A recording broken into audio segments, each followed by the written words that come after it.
With you the sun is shining 24/7. Cause when we're together it feels like we're in heaven. If it will get dark you'll be my million stars. I know I can lean on you. 안녕하십니까, 반갑습니다. 증시각도기 곽상준입니다. 이 강의를 들으신 분들은 성공할 확률이 굉장히 높아지신 거예요. 여러분이 투자하신 시간과 가치가 여러분에게 실질적인 노후를 보장하는 수단으로 돌아올 것이라고 저는 믿습니다. 이거 우리끼리 비밀입니다. 이거 딴 데 가서 말씀하지 마세요. 이런 강의하는 사람 거의 아마 제 생각에는 없을 것 같아요. 이거는 실전을 해본 사람만 아는 얘기예요. 우리는 그야말로 에너지 대변혁의 시대에 살고 있습니다. 인류 역사 100년간 에너지 변혁의 시대가 아니었던 적은 없습니다만 지금처럼 큰 변혁의 시기가 현실적으로 도래한 적도 드문 그런 때가 아닌가 싶습니다. 바로 이런 에너지 변혁의 기폭제가 된 지식인을 한 명 꼽아보라면 저는 제레미 리프킨을 여러분들에게 소개하고 싶습니다. 오늘 여러분들과 함께 하게 될 책 수소혁명, 바로 제레미 리프킨의 20년 전의 저작이죠. 석유시대의 종말과 세계 경제의 미래라는 부제를 달고 있습니다. 20년이나 지난 책이고 허버트 종영곡선 이런 것들을 언급하기 때문에 한물간 책일 가능성이 높지 않을까 이렇게 생각하실 수도 있는데요. 그러나 실질적으로 내용을 살펴보면 20년이라는 간극에 의해서 데이터가 조금 문제가 있고 좀 틀린 데이터가 있기는 하지만 제레미 리프킨의 아이디어는 생생히 그대로 살아있음을 보게 됩니다. 그래서 책을 읽다 보면 이런 생각도 하죠. 이 사람이 이런 세상이 올 것을 예상했기 때문에 이런 글을 썼던 것일까? 아니면 이 사람이 이런 이야기를 강하게 주장했기 때문에 세계의 리더십들이 이 말을 채택한 것인가 하는 그런 것들이 좀 혼돈될 정도로 미래의 세계상에 대해서 아주 얘기를 잘 하고 있습니다. 우리가 에너지와 관련해서는 여러분들에게 굉장히 드릴 말씀이 많은데요. 이 책에서도 많이 언급이 되고 있습니다. 저는 이 책 보면서 또 한 번 느꼈던 점 하나가 있는데요.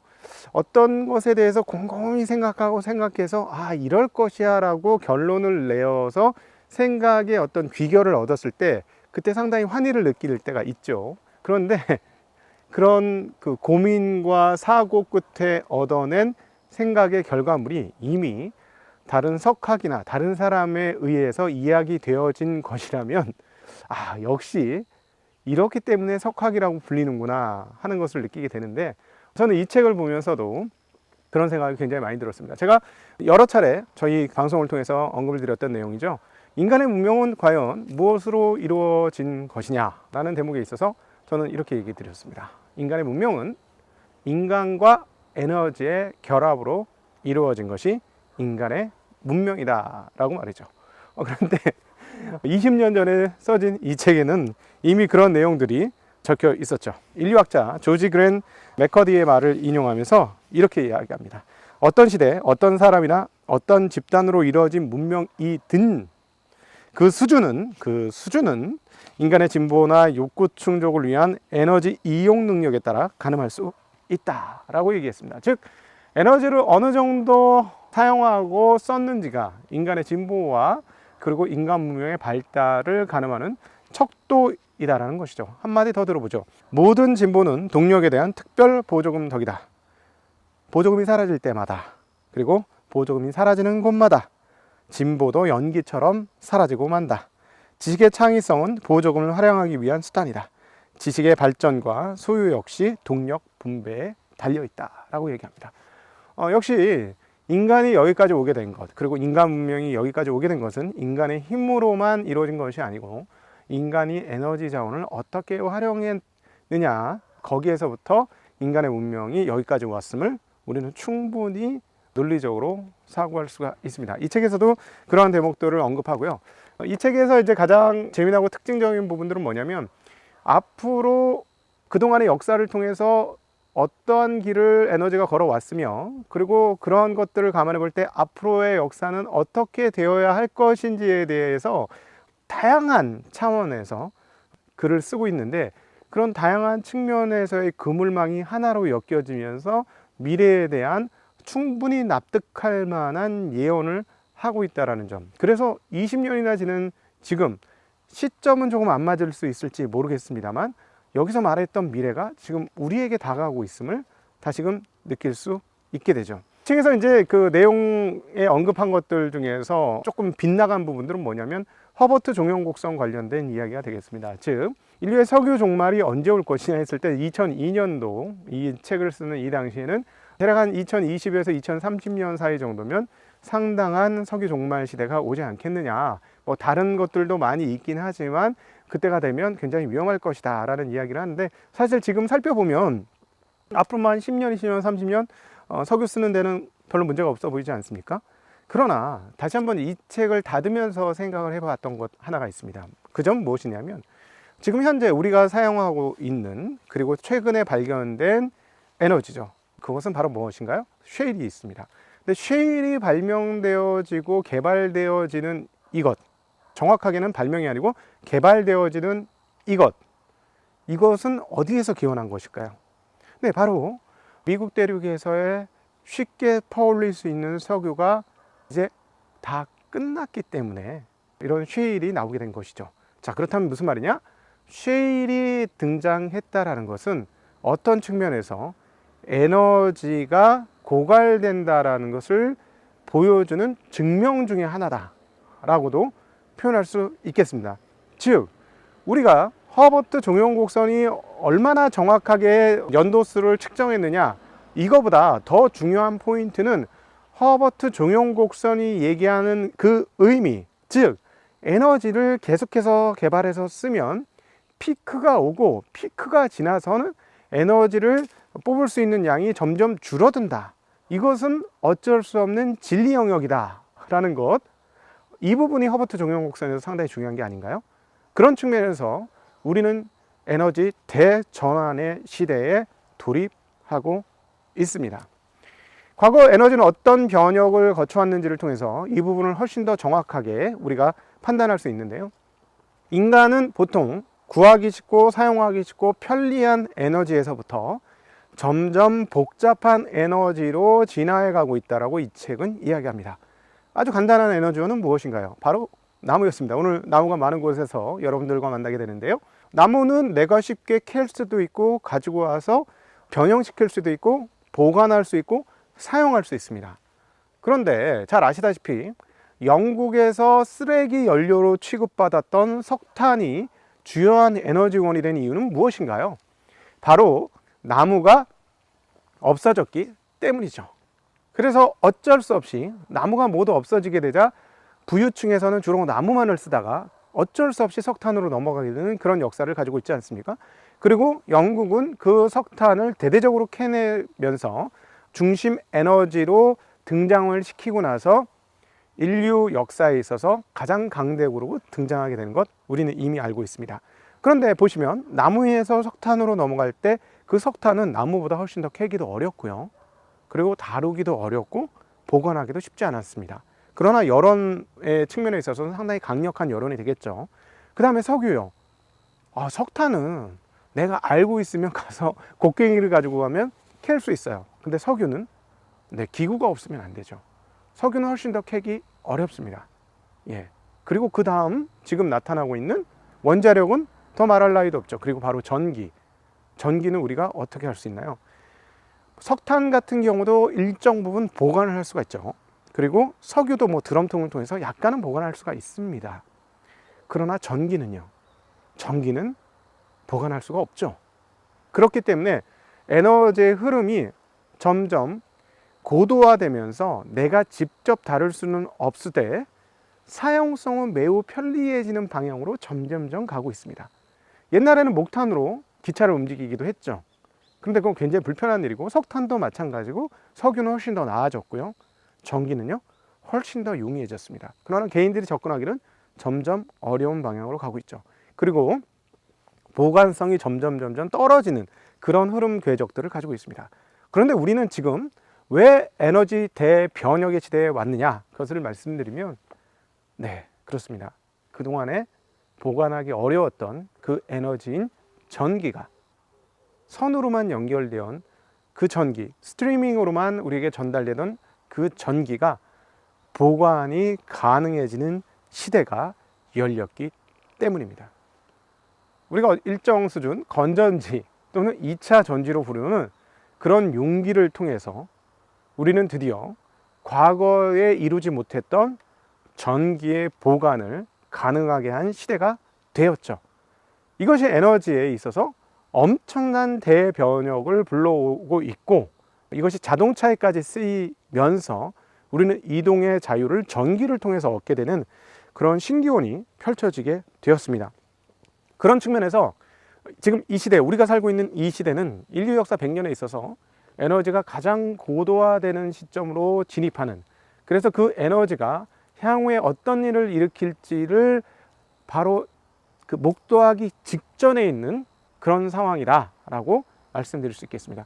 전기는 에너지 활용성에 있어서 과거의 그 어떤 에너지보다도 거의 무궁무진한 활용도를 가지고 있습니다. 자, 이렇게 한번 생각해 보시죠. 우리가 사용하는 모바일 핸드폰을 나무를 떼서 나오는 열로 에너지 전환시켜서 사용한다, 또는 석유를 떼서 나오는 열로 전환시켜서 사용한다라고 생각해 보세요. 얼마나 불편할까요? 그러나 전기는 굉장히 쉽죠. 그만큼 이 전기 에너지라는 것은 활용도가 매우 높은 측면이 있습니다. 그렇기 때문에 우리가 목도하고 있는 이 전기 에너지에 의한 세상의 변화는 그동안 우리가 보았던 변화하고는 근본적인 다른 변화로 가고 있다라고 말씀드릴 수 있겠습니다. 다시 책으로 돌아가 보면은요, 인류의 문명 진보는 앞서도 잠깐 언급드렸던 대로 에너지를 어떻게 얼마나 많이 사용하는지에 따라서 달라지게 되는데요. 1인당 에너지 사용이 문명이 발달할수록 더욱 커지고, 그것은 더 인류의 편의성이 더 높아진다는 것이 되겠죠. 우리가 전철을 탈 때도 많이 느끼게 되는데요. 우리는 전력의 도움을 굉장히 많이 받습니다. 전기로 움직이는 에스컬레이터를 통해서 더 깊은 곳에서부터 내려갔다 올라갔다를 아주 쉽게 하고 있죠. 과거 같았으면 이게 얼마나 어려운 일이었겠습니까? 그렇죠. 우리는 전력량을 많이 사용하면서 편의성이 훨씬 더 좋아지는 그런 세상에 살고 있습니다. 그런 측면에서 보면 이 에너지를 어떻게 다루는지 여부가 문명에 있어서 아주 중요한데요. 여기서는 그런 얘기도 잠깐 하고 있습니다. 로마 문명이 언제 무너지기 시작했느냐? 에너지, 축적할 수 있는 에너지의 양보다 사용하는 에너지의 양이 많았을 때 문명이 이제 종말을 맞이하게 됐다라고 얘기하면서 이 책에 주요한 이야기들을 해나가고 있죠. 여기서 언급된 리차드 윌킨슨의 이야기는 여러분들과 함께 나누고 싶은 대목이 있습니다. 경제발전 과정에서 인간은 기존 자원과 자원 이용법을 끊임없이 바꾸지 않을 수 없었다. 인류는 이용하기 쉬운 자원에서 이용하기 어려운 자원으로 옮겨가면서 한층 복잡한 처리와 생산 기술들을 고안했다. 광범위한 생태학적 맥락에서 볼 때 경제발전은 자연환경 활용법이 집약적으로 진화해가는 과정이다 라고 말씀드렸는데요. 앞서 제가 말씀드렸던 에너지원의 변화와 실질적인 사용의 흐름들을 통해서 리차드 윌킨슨의 말을 다시 한번 우리는 확인할 수가 있겠습니다. 근데 이 에너지가 어떻게 사회에 역할을 할 것인지를 살펴보면 이 책에서는 이렇게 언급을 합니다.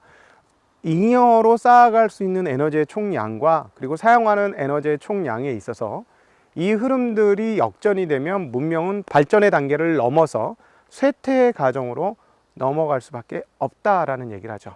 로마가 많은 다량의 농산물을 축적하고 생산할 수 있을 때는 강대했지만 사람들이 도시로 집중하면서 땅이 버려지고 땅이 황폐화되면서 소출물이 줄어들었고, 그러면서 국가 경제가 전반적으로 쇠퇴했다라는 얘기를 하고 있습니다. 그래서 이 책에서는 향후에 석유 에너지가 줄어들게 될 때 과연 우리는 어떻게 대응해야 할 것이냐를 주로 얘기하고 있죠.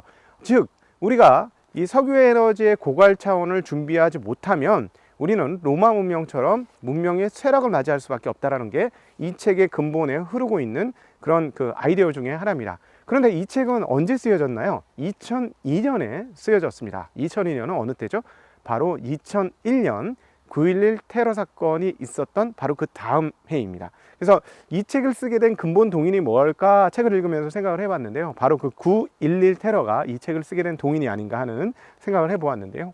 왜냐하면 책 내용에서 중요한 부분을 차지하는 게 바로 중동 석유, 그리고 중동 석유가 패권화, 무기화될 때 어떻게 될 것인가, 그리고 이것들도 사용량이 다하게 되면 어떻게 될 것인가 하는 고민들을 상당히 하게 되는데요.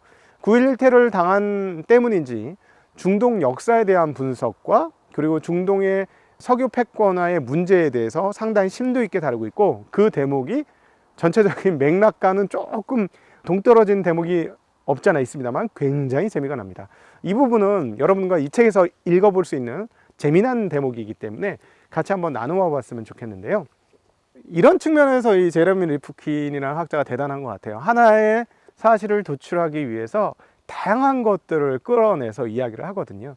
왜 중동의 석유가 지금 중요하며, 그리고 중동의 석유가 중요했기 때문에 지금의 이런 그 문제를 일으켰는지, 2001년도에 9.11 테러를 일으켰는지, 그런 이야기를 역사적 조망을 통해서 알아보고 있습니다. 특별히 이슬람에 대한 이야기를 하고 있는데요. 그렇게 중동이 석유 패권화하는 과정에서는 이슬람과 뗄래야 뗄 수 없는 관계가 있다라는 이야기를 합니다. 그 이슬람에 대한 이야기를 같이 나눠볼 필요가 있을 것 같습니다. 암송이라는 뜻의 코란은 무엇보다 인간 삶에 대한 지침이었다. 인간 삶에 대한.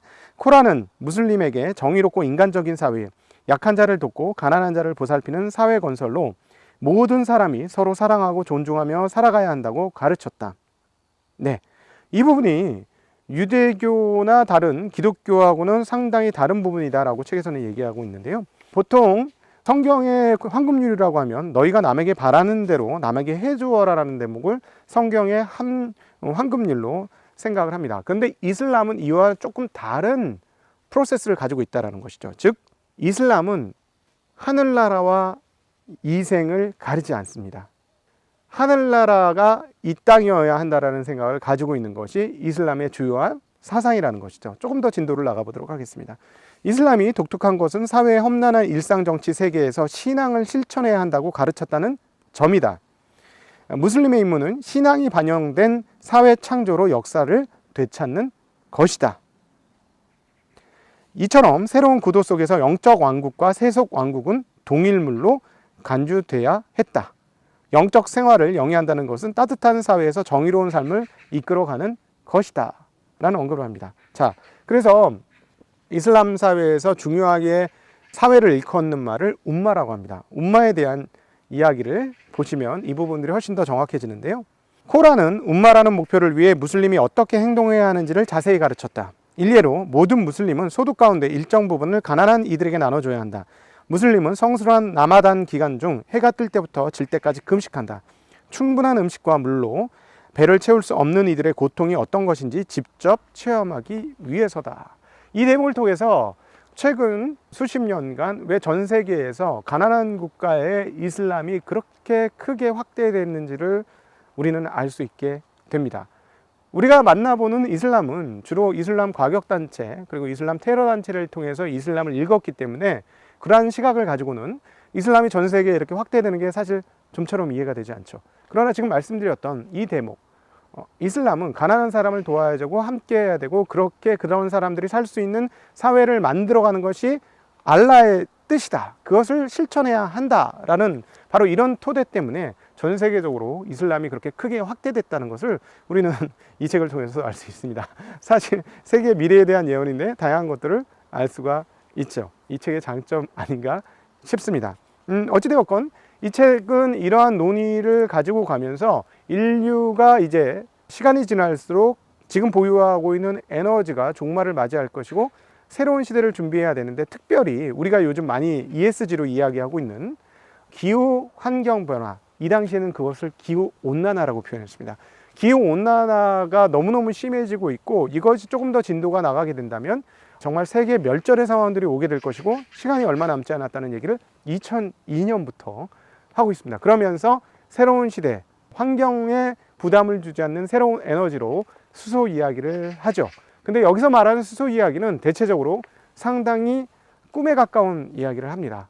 수소가 너무나 좋기 때문에 이런 시대를 만들면 우리는 환경 파괴 없는 그리고 또 새로운 시대를 열어갈 수 있다라는 그런 그 이상적인 이야기들이 주로 되어지고 있죠. 근데 구체적인 내용들도 일부 언급은 되는데요. 이 책에서도 해결하지 못하는 하나가 있고 제가 자꾸 수소차 얘기할 때 상당히 부정적으로 얘기하는 부분과 연계된 것이 하나 있습니다. 즉 뭐냐면 수소를 발생시킬 때 전기를 많이 써야 한다는 이 엄연한 사실, 이 엄연한 사실에 대해서는 해결 방법이 그다지 많지 않죠. 여기서 말하는 해결 방법, 그리고 지금 모두가 말하는 해결 방법은 바로 신재생 에너지가 많이 등장해서 그걸로 수소를 축적해서 그걸 연료 전지화 시켜서 사용하는 것. 이 책에서도 그 얘기를 하고 있고, 지금도 지금 수소 시대를 얘기하시는 분들은 대체적으로 그런 얘기를 하고 있습니다. 저도 그 부분에 있어서는 동감을 합니다. 즉, 지금 우리가 만들고 있는 부생 수소라든가 계질 수소를 통해서 열어갈 수 있는 세상은 사실 굉장히 조금밖에 되지 않습니다. 그것은 세상을 변화시키는 에너지로 작용하기는 쉽지 않을 거예요. 그러니까 우리가 실제로 할 수 있는 것은 수전에 물에서부터 H2O에서부터 H를 뽑아내는 수전의 방법을 통해서 수소 사회를 만들 때 우리는 정말로 그 새로운 에너지 혁명의 시대를 도래시킬 수가 있겠죠. 그러려면 어쩔 수 없이 신재생 에너지를 사용해야 할 것입니다. 그러나 지금 당장에는 거기까지 가기에는 시간이 꽤 많이 걸립니다. 물론 시간이 많이 걸린다고 포기할 수는 없을 것이고요. 진행은 해야 되는 상황임은 분명히 맞습니다. 당장에는 전기 에너지가 사회의 주류 에너지로 등극하는 과정에 있고, 전기가 부족한 상황들이 앞으로 우리에게 도래하게 될 것입니다. 이 전기가 부족한 사회를 어떻게 대응할 것인지가 첫 번째 우리에게 놓여진 과제이고요. 그리고 그럼에도 불구하고 우리가 전기 생산을 엄청나게 많이 한다면 그때는 우리에게 본격적인 수소 혁명의 시대가 열리게 될 것입니다. 이 책에서는 우리에게 정말 훌륭한 아이디어를 많이 주는데, 그렇다고 해서 수소 시대가 바로 열리지는 않는다는 교훈도 저는 함께 얻을 수가 있었습니다. 인류 역사에 정말 가장 큰 새로운 에너지 변혁의 소용돌이 가운데 우리는 빠지고 있는 이때, 좀 오래된 책이긴 합니다만 우리에게 여전히 살아있는 아이디어를 주는 책, 제레미 리프킨의 수소 혁명. 이 책을 통해서 우리는 새로운 미래를 어떻게 만들어 나가야 할 것인지 한 번 더 고민할 수 있게 되는 것 같습니다. 긴 시간 함께 해주셔서 대단히 감사합니다.